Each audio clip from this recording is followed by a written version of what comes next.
Hello, welcome back to Dynamic Maths वाला। कैसा लगा इसके पहले का video? Acceleration due to gravity at height H. अब यहाँ पे हम देखते हैं कि एक्सेलरेशन है ना, variation due to G with depth D. ठीक है, पढ़ेंगे पढ़ेंगे जरूर पढ़ेंगे सर जी, जरूर पढ़ेंगे, जरूर पढ़ेंगे।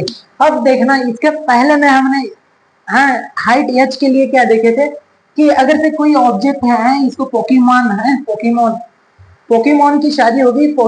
हाँ, पोकेमॉन ने अपने है ना उसकी सास के साथ बहुत अच्छे से पट रहा था, है ना, घुमाने लेके गया स्पेस में, ए हाइट एच पे, है ना, एरोप्लेन से आकाश में। ठीक है, उस टाइम पे हाइट एच था और है उसके फॉर्मूला से देखो, ऐसे ही लिस्ट ऑफ फॉर्मूलाज बनाना दोस्तों, है ना, मतलब काम में आएंगे आपके।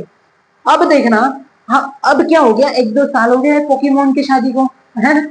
अब पोकेमोन का जो है उसके सास के साथ में बराबर पट नहीं रहा। उसने क्या कर दिया है, कुछ कारणवश मजाक मजाक में उसने क्या कर दिया, पोकेमोन ने अपने सास को यहाँ पे गड्ढे में दफना दिया। हेलो, है मजाक की बात है, कंसीडर करो, हाँ अप्लाई नहीं करना दोस्तों, हाँ बस, हाँ कंसीडर करो इसको, अज्यूम अज्यूम। हाँ, पोकेमॉन ने अपने सांस को यहाँ पे डाल दिया गड्ढे में। यम, ये सेंटर ऑफ द अर्थ, ये है सेंटर ऑफ द अर्थ। अब मुझे बताओ यारो, देखना, ये है मास ऑफ पोकेमॉन। पोकेमॉन ने अपने सांस को गड्ढे में डाल दिया, उसके सांस का मास है छोटा वाला यम। बात समझ में आ गई? अब अपने धरती माँ का जो वेट है वो यम ई है, यम ई है। यम ई कैसे करते हैं कैलकुलेट, यम E is equal to pi, है ना, 4/3 पाई आर क्यूब। ठीक है, अब देखना ये जो यहाँ तक के आ गया, है ना, गड्ढे तक, है ना, तो इतना ये जो टोटल था आर ही था। ये रेडियस ऑफ द अर्थ यहाँ से यहाँ तक के था, लेकिन यहाँ से यहाँ तक के अभी तो रेडियस कम हो चुका है, इसको छोटा आर मान सकते हैं अपन। बात समझ में आ गई? अब देखना यहाँ पे कि अगर से इतना ही हमें अगर से मास होना, तो उसके लिए 4/3 अब देखना 4/3 पाई आर कितना है वो, आर क्यूब है। बात समझ में आ रही है? बात समझ में आ रही है? हाँ, अब देखना, ये टोटल मास ऑफ द अर्थ था, लेकिन अभी फिलहाल में ये जो इतना जो सर्कल है, जो रेडियस यहाँ तक की कम हो गई, तो उसका मास हमने यहाँ पे यम डैश कंसीडर कर लिया। बात समझ में आ रही है? वो इतना ही, अब वो जो मास है उतने बराबर है ना, क्योंकि जितना ये हो गया उतना तो डिस्टेंस कम हो गया, इतना डिस्टेंस तो कम हो गया, तो हमें इतना ही कंसीडर करना पड़ेगा। बात समझ में आ रही है? अब ये जो कंसीडर होगा एम डैश, इसको अंदर जाके हम मतलब उसको पॉइंट मार्क कंसीडर कर रहे, कहाँ पे, यहाँ पे। देखना, बहुत हार्ड डेरिवेशन है समझने के लिए, लेकिन अगर से एक बार समझ में आ गया ना दोस्तों, मेरा दावा है आपको कोई फेल नहीं कर सकता। ठीक है, बस कॉन्सेंट्रेट यहाँ पे करना। ठीक है, इस यहाँ तक की रेडियस है, इस गड्ढे तक के हमने डाले पोकेमॉन के साथ तो। ठीक है, हाँ सर जी। अब देखना यहाँ पे कि हमें ये इतना ही गोला कंसीडर करना पड़ेगा जितना यहाँ तक के अंदर में आया, इसको हमने छोटा आर मान लिया। अब देखना, यम डैश का वैल्यू इसके कंपैरिजन में कैसे आता है। ठीक है, यम डैश का कैसे वैल्यू, ये देखो, है ना, इसका भी हम यहाँ पे ये करेंगे। चलो, यम डैश होना अपने को यम ई है, ठीक है, इज इक्वल टू, इसका वैल्यू 4/3 है, पाई आर क्यूब है। यहाँ पे क्या है, 4/3 पाई आर ई का क्यूब है, क्यूब ही है ना, हाँ क्यूब ही है ना। 4/3 पाई पाई कैंसिल हो गया। अब हमारे पास क्या बचा, यम डैश इज इक्वल टू, मतलब जो इतना सा गोला है ना, उसका अभी हम निकाल रहे हैं। तो यहाँ पे क्या, आर छोटा वाला आर क्यूब, कैपिटल वाला आर क्यूब, और क्या ये यम इधर जाएगा। बात समझ में आ गई? बात समझ में आ गई, मतलब जो हमारे काम का गोला है उसका ये यम डैश है ना, इतना ये उसका मास है, इतना उसका मास है। बात समझ में आई दोस्तों? बात समझ में आ गई कैसे कैलकुलेट किया हमने? ठीक है, तो अभी बढ़ेंगे। अभी देखना, पोकेमॉन की सांस यहाँ पे है गड्ढे में है। अभी देखना, अब जितना जो गोला था उसको हमने पॉइंट मास कंसीडर करके यहाँ पे ला लिए। लेकिन पोकेमॉन पोकेमॉन की जो सांस है ये तो यहीं पे है गड्ढे में, है ना। अब इन दोनों के बीच का फोर्स ऑफ अट्रैक्शन कैलकुलेट करना पड़ेगा दोस्तों। चलो तो करते हैं कैलकुलेट, है ना, टेंशन नहीं लेना, हम हैं, पूरा का पूरा कंसेप्ट आपका यहाँ पे क्लियर हो जाएगा। ठीक है, चलो देखो आगे हमने क्या किए। चलो यमी है, लेकिन नहीं यहाँ पे यमी नहीं लिख सकते क्योंकि यहाँ पे पूरी की पूरी धरती माँ थोड़ी है यारो।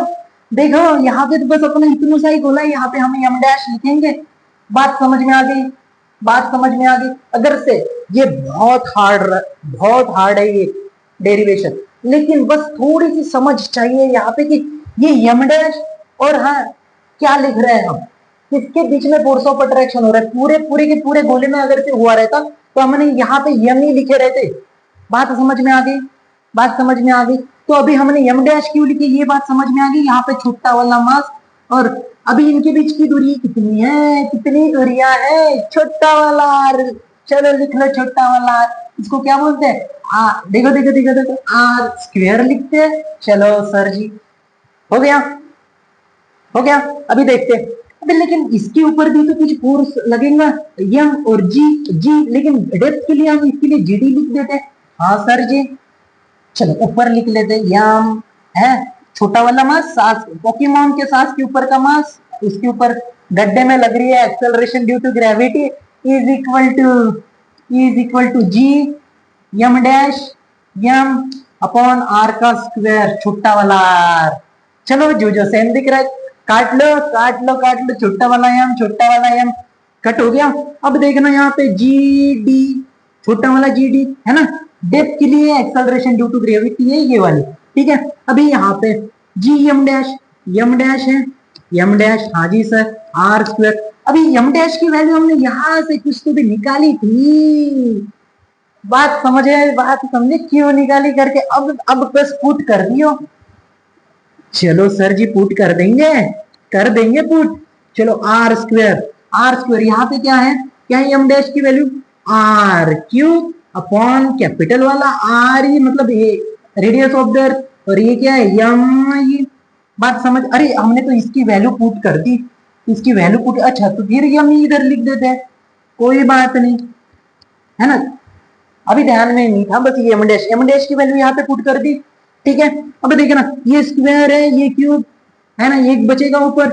अब देखना जी एम ई अपॉन में ये क्या है आर ई क्यूब को हम ऐसे लिख सकते हैं R square into R E, ऐसे लिख सकते हैं क्या, ऐसे लिख सकते हैं। हाँ सर ऐसे भी लिख सकते हैं। दोस्तों यहाँ पे फोकस करो, क्योंकि यहाँ का कंसेप्ट है ना कभी कभी है ना समझ में नहीं आ जाता। बहुत से लोग कहाँ नहीं ढूंढते, कहाँ नहीं पूछते, लेकिन ये जो कंसेप्ट है ना ये क्लियर नहीं होता। ठीक है, यहाँ पे अगर से आपका कंसेप्ट क्लियर हो जाएगा ना तो कमेंट सेक्शन में ये थम्स अप कर देना। ठीक है, चलो बढ़ते हैं। ये वाला वैल्यू कहीं तो भी देखे जैसे लग रहा है क्या आपको, ये वाला वैल्यू ये तो नहीं है क्या। हाँ सर लग तो यही रहा है, तो हम उसको ऐसे लिख सकते हैं क्या, ऐसे लिख सकते हैं क्या। हाँ सर ऐसे भी लिख सकते हैं, इसको छोटा वाला जी भी लिख सकते हैं। चलो लेकिन ये जो छोटा वाला आर है ये इतना सा ही तो है सर जी, बात समझ रही है आपको। हाँ बात बराबर है। अब देखना हमारे पास में हमने क्या बोले थे, ये तो आर ई है, बात समझ में आ रही है। अब देखना R E is equal to mean radius of the earth is equal to छोटा वाला आर प्लस ये क्या डेप्थ है, डेप्थ को हम डी मान रहे। अब मुझे बताओ छोटा वाला आर इज इक्वल टू ये जो आर है आर ई माइनस डी, ये वाला इसका वैल्यू हो सकता है क्या। बात समझ में आ रही है, बात समझ में आ रही है। ये वाला छोटा आर का वैल्यू हो सकता है, तो हम ये वाला वैल्यू यहाँ पे लिख सकते हैं क्या, ये वाला वैल्यू लिख सकते हैं क्या। हाँ सर जी लिख सकते हैं, जरूर लिख सकते हैं। देखो क्या लिखा है हमने आर ई माइनस डी, तो यहाँ पे नीचे में डिवाइड बाय आर ई। ठीक है, अब देखो यहाँ पे जी डी है ना, acceleration due to gravity at a depth, ये छोटा वाला जी सर जी।